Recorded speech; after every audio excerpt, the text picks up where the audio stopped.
자, 여러분 반갑습니다. 오늘 우리가 살펴볼 흥미로운 자료는요. 십자가 사건과 구원의 의미를 아주 독창적인 신학적 관점에서 해체하고 있는 텍스트입니다. 우리가 평소에 당연하게 여겨왔던 개념들을 완전히 새로운 시각으로 다시 조립해보는 과정이 담겨 있죠. 오케이, 그럼 바로 본론으로 들어가 볼까요? 이 텍스트가 던지는 가장 도발적이면서도 아주 핵심적인 질문이 하나 있습니다. 과연 구원은 예수의 십자가를 통해서 100% 완전히 성취되었는가 하는 겁니다. 주류 신학이나 일반적인 상식에서는 당연히 그렇다라고 전제하는 부분이죠.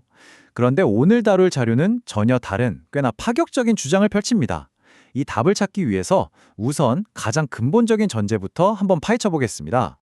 십자가 구원에 어떤 한계가 있는지 이해하려면 애초에 메시아가 이 땅에 온 진짜 목적이 뭐였는지부터 알아야 한다는 게 이 자료의 논리입니다.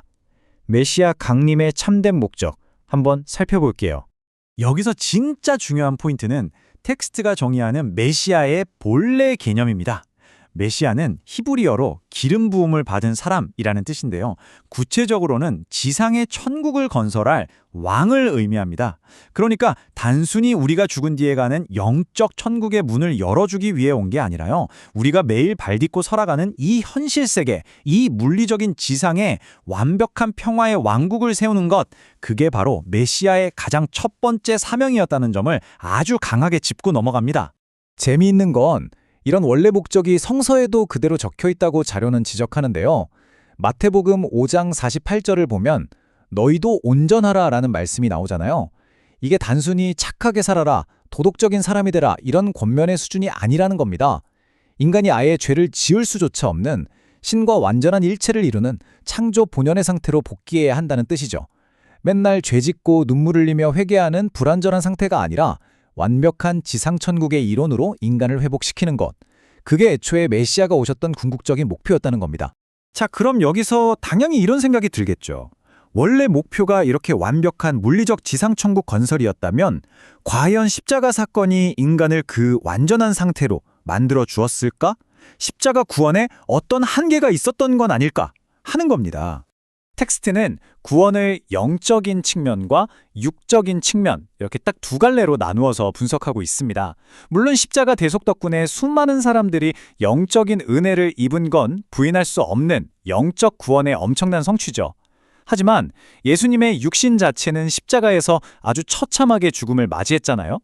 그래서 인간의 현실적이고 물리적인 육적 구원은 미완성으로 남게 되었다는 게 이 자료의 핵심적인 설명입니다.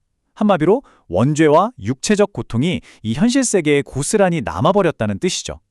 십자가가 원죄를 완전히 뿌리 뽑지 못했다는 현실적인 증거들도 꽤 구체적으로 제시됩니다. 당장 우리 주변만 봐도 그렇잖아요. 아무리 독실한 신앙인이라도 매일매일 죄의 유혹과 치열하게 싸웁니다. 부모가 구원받았다고 자녀가 짠 하고 원죄 없이 태어나는 것도 아니고요. 심지어 그 위대한 사도 바울조차도 로마서 7장에서 내 마음은 하나님의 법을 원하는데 육신은 죄의 법을 따른다 면서 엄청나게 괴로워했습니다. 구원이 육적으로까지 100% 완벽하게 이루어졌다면 왜 오늘날 우리도 매일 무릎 꿇고 눈물로 회개해야 할까요? 자, 바로 이 대목에서 이 자료의 가장 논쟁적이면서도 흥미진진한 전환점이 등장합니다. 만약 십자가가 애초에 메시아가 오신 진짜 목적이 아니었다면 대체 왜 십자가 사건이 일어났을까?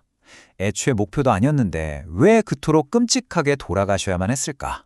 그 진정한 원인을 한번 들여다보죠. 여기서 우리는 아주 날카로운 질문 하나를 마주하게 됩니다. 텍스트는 겟세마네 동산에서 예수님이 하셨던 기도를 아주 강력한 논거로 던지는데요. 마태복음 보면 예수님이 땀방울이 핏방울이 되도록 3번이나 간절히 기도하시잖아요. 할만하시거든 이 죽음의 잔을 내게서 지나가게 하옵소서 하고요. 만약 십자가 죽음이 창세전부터 신이 완벽하게 짜놓은 절대적인 마스터 플랜이었다면 왜 예수님이 그토록 처절하게 그 길을 피하게 해달라고 기도하셨을까요? 이 일련의 타임라인을 쭉 따라가 보면 아주 흥미로운 전개가 보입니다. 자료의 분석에 따르면요, 십자가 사건은 원래 짜인 시나리오가 아니라 인간의 뼈아픈 무지와 불신이 만들어낸 비극적인 결과였습니다. 신은 사람들이 예수를 메시아로 믿게 하려고 세례 요한도 증인으로 보내고 수많은 기적도 보여줬죠. 하지만 정작 사람들은 예수를 믿고 모셔야 할 스스로의 책임을 전혀 다하지 못했습니다. 결국 그 거대한 불신이 눈덩이처럼 불어나서 십자가 처형이라는 엄청난 비극을 낳았다는 겁니다. 이 주장을 뒷받침하기 위해 자료는 누가복음 19장의 한 장만을 조명하는데요. 바로 예루살렘 성을 보면서 통곡하시던 예수님의 모습입니다. 살아서 지상천국을 세우려던 그 평화로운 계획이 사람들의 철저한 무지 때문에 완전히 물거품이 되고 이제는 어쩔 수 없이 십자가라는 고난의 길로 선회해야만 하는 그 애통함이 담겨 있는 거죠.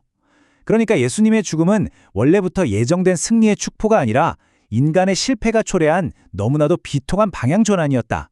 이게 바로 이 텍스트의 일관된 해석입니다. 아마 여기까지 들으셨다면 성서를 좀 아시는 분들은 속으로 이런 반론이 떠오르실 겁니다.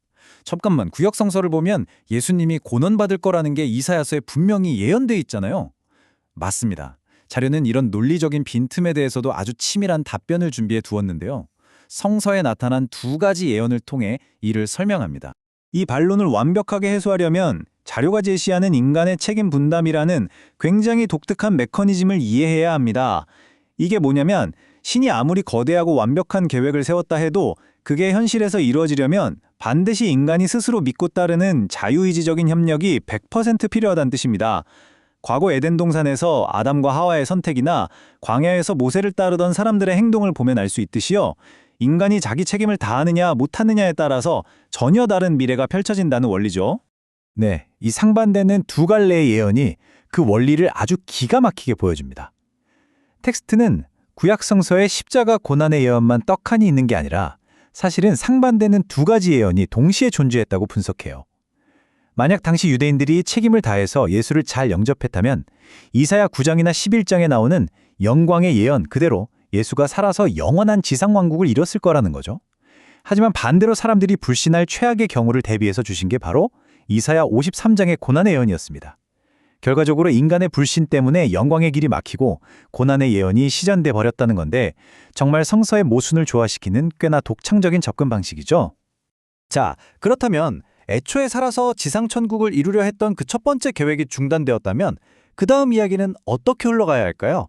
여기서 마지막 패러다임의 전환, 즉 왜 재림이 필연적일 수밖에 없는지에 대한 이유가 등장합니다. 십자가에서 예수님이 돌아가시기 직전에 다 이루었다 라고 하신 요한복음의 아주 유명한 말씀 다들 아실 겁니다. 주류 교리에서는 이걸 완벽한 구원의 완성으로 보잖아요. 그런데 이 텍스트는 완전히 다르게 해석합니다. 육적인 구원은 인간의 겁으로 실패하고 말았지만 예수님이 자신의 피를 대속물로 내어주는 조건으로 최소한의 영적인 구원 기반, 즉 차선책이었던 2차적 구원의 계획만큼은 완벽하게 성취해내셨다는 뜻으로 봅니다. 원래 궁극적인 목표까지 싹 다 이뤘다는 뜻이 아니라는 거죠.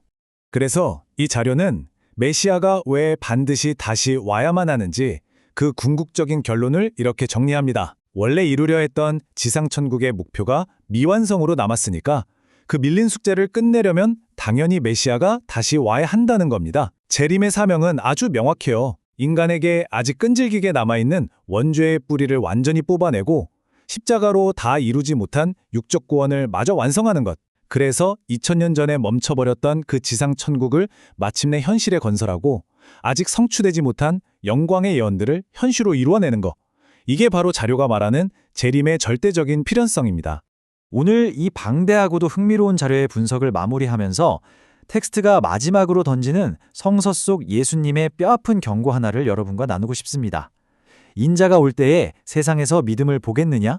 2000년 전에도 사람들의 굳어진 편견과 무지 때문에 메시아가 환영받지 못하고 십자가를 져야 했다면 언젠가 그가 다시 이 땅에 올 때 지금의 우리는 과연 과거의 그 끔찍한 실수를 반복하지 않을 수 있을까요? 이 도발적이면서도 여운이 깊게 남는 질문을 끝으로 오늘 살펴본 자료에 대한 이야기는 여기서 마치겠습니다. 여러분은 과연 어떻게 생각하시나요? 오늘 함께 해주셔서 정말 감사합니다.